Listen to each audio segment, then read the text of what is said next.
jumpa lagi dengan Pak Git di channel 0 per 0.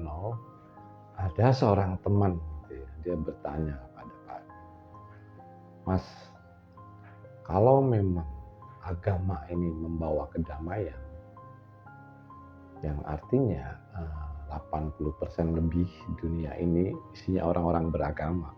Tapi kenapa dunia ini nggak damai-damai? Ini apakah bukti kalau agama itu tidak bisa membuat perdamaian dalam dunia? Nah, ini udah pertanyaan yang lebih kompleks lagi. Sebelum kita masuk ke pembahasannya, kita membuat prolog dulu lah sepertinya, yaitu orang yang beragama dan tidak beragama tapi dengan teori atau theis ya. Theis itu berasal dari bahasa Yunani yaitu theos gitu ya. Jadi ada theisme, ada non-theisme. Simpelnya theisme itu adalah orang yang mempercayai agama atau mempercayai Tuhan. Ada dua kategori, yaitu tentang politeisme dan monoteisme.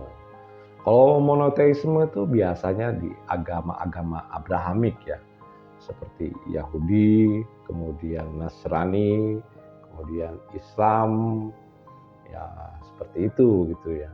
Kemudian kalau politeisme, ya ini percaya kepada beberapa Tuhan atau dewa lah. Theos itu kan dari kata Yunani tadi artinya dewa gitu ya. Dewa ibaratnya juga Tuhan. Nah ini mempercayai beberapa dewa gitu ya. Ada Batara Surya atau Dewa Surya, Dewa Matahari, kemudian Dewa Wisnu, Sang Pemelihara gitu. Kemudian Dewa Indra itu sebagai dewa perang gitu ya. Kemudian Ganesha, ya Ganesha ini dewa kecerdasan. Nah, seperti itulah. Percaya ke beberapa macam dewa. Nah, ini kalau di Hindu ya, tapi Hindunya menurut Pak Git ini konsepnya Hindu India ya.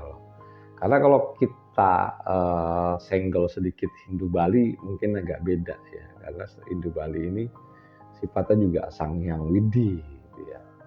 Bukan tadi kalau mereka sembahyang tuh fokusnya lebih ke Sang Hyang Widi. Karena Hindu Bali ini ya sudah bercampur dengan budaya Nusantara asli Bali. Nah itu tadi yang teisme lah Pak Git, singkat aja gitu. Jadi tidak terlalu detail lah. Kemudian yang non-teisme atau ya seperti tadi ya, teis itu Tuhan atau dewa gitu, non. Nah, non itu berarti tidak gitu ya. Non-teisme ini dibagi menjadi 3 lah. Ada ateis dan agnostik. Ya. Yang ketiga adalah Quaker non-theis. Tapi biasanya orang mengenal yang 2 ini aja, yang ateis. Kalau ateis berarti kan tidak bertuhan gitu ya. Kalau agnostik ini nggak begitu peduli dia ada Tuhan atau tidak, jadi tidak mempercayai agama gitu. Dengan ketuhanan pun tidak peduli gitu, mau ada apa tidak. Gitu. Karena paham agnostik ini lebih mengarah kepada nggak mungkin kalau manusia itu bisa mengenal Tuhan gitu. Jadi udahlah mengabaikan lah gitu istilahnya. Kalau kita lihat data dunia, ya, itu ateis sendiri itu ada di 2,3%. Kemudian agnostiknya sekitar 11,5 lah gitu. Ya, kalau yang Quaker non-theisnya ini juga nggak ada data yang bisa Pak Git munculkan gitu ya. Jadi kalau di jumlah ya katakanlah penduduk dunia ini 15% itu non-theis. Jadi tidak percaya kepada Tuhan dan tidak peduli juga dengan Tuhan dan tidak percaya kepada agama. Yang 85% sisanya, nah ini percaya kepada agama gitu. Nah, kita balik lagi teman-teman ya ke masalah kenapa dunia ini tidak damai-damai. karena 85% penduduk dunia ini orang-orang beragama. Ya Pak Git tidak menyebutkan agamanya spesifik, tapi total itu adalah 85%, karena kalau kita cek di Google itu agama yang ada sekarang itu sekitar 4.000 ya, banyak sekali. Nah, kenapa hal ini bisa terjadi? Jadi agama ini mau tidak mau ya kita telah lihat lah. Kita telah lihat kalau agama ini itu dipakai sebagai kekuatan politik. Itu terlihat lah. Itu sebetulnya bukan dari mulai sekarang aja gitu, bukan, udah dari abad ke-15, ke-17 ya, zaman perang salib ya. Perang salib malah lebih lama lagi gitu. Kemudian Inkuisisi Spanyol gitu ya, dimana kalau di situ adalah kebijakan gereja gitu ya. Jadi kalau ada orang nggak setuju dengan kebijakan gereja, silakan keluar dari Spanyol. Kalau enggak ya dibunuh gitu. Kepentingan politik ini yang bernuansa nanti tentang kekuasaan, terus kemudian ekonomi atau finansial, ini ya yang digunakan oleh agama gitu ya. Bukan oleh agama. Jadi agama ini digunakan sebagai alat kekuasaan. Jadi selama agama ini dipakai sebagai alat kekuasaan di dunia ya, ini nggak akan pernah damai.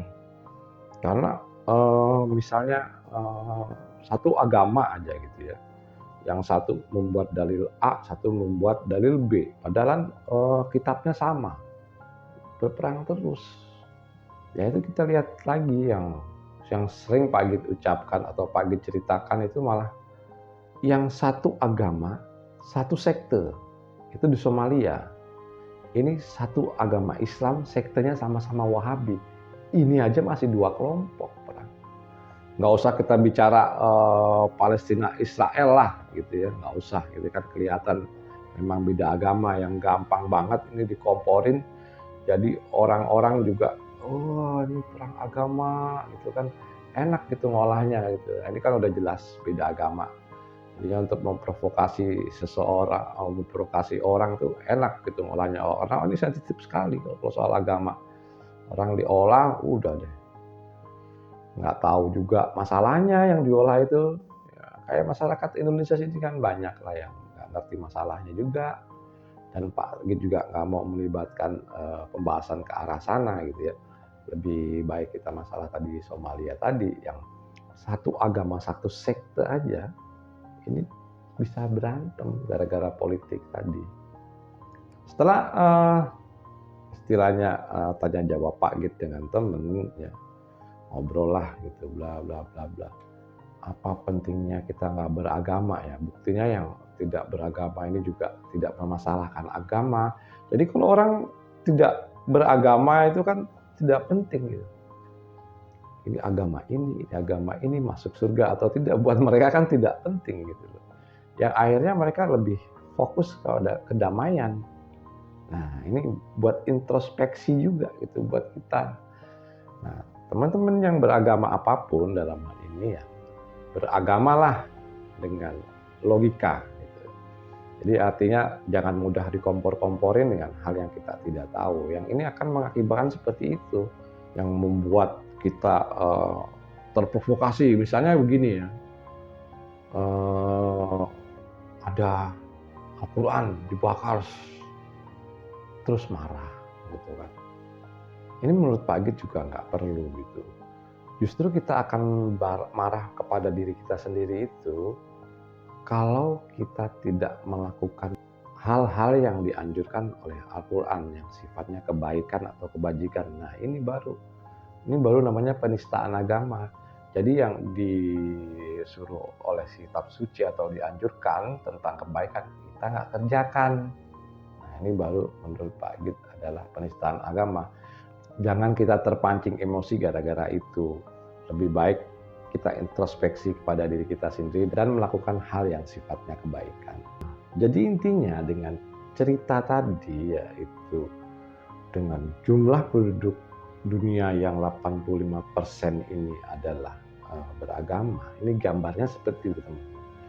Jadi agama ini hingga saat ini itu masih dipakai sebagai alat politik, alat kekuasaan. Makanya nggak bisa damai karena itu.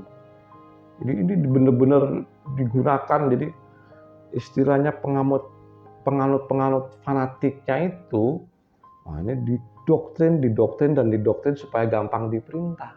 Nah, seperti inilah masalahnya. Beda dengan yang non-teis tadi.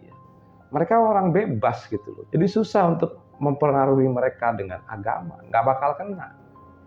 Disinilah letaknya, ya Pak Git bukan menyalahkan orang yang beragama, bukan, sekali lagi bukan.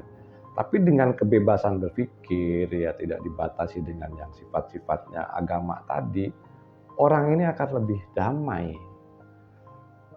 Ya kalau kita lihat negara-negara teraman, ternyaman di dunia, itu bisa kita cek lah. Walaupun mereka dalam sensusnya itu orang-orang beragama, tapi dalam prakteknya mereka hanya katakanlah beragama gitu ya, kayak Swiss gitu ya, kemudian Irlandia, Islandia, mereka memang beragama, tapi dalam praktek keberagamaannya itu tidak fanatik. Makanya di sana orang kalau protes tentang Yesus gitu ya, atau memprotes agama itu ya mereka nggak akan tersindir. Katakanlah di sana Injil dibakar juga mereka nggak tersindir dengan itu. Nah ini yang maksud Pak Git tadi gitu. Jangan terlalu istilahnya mabuk agama yang menjadikan kita buta terhadap kemanusiaan dan pengetahuan. Oke teman-teman, menurut Pak Git ini cukup sekian dan terima kasih.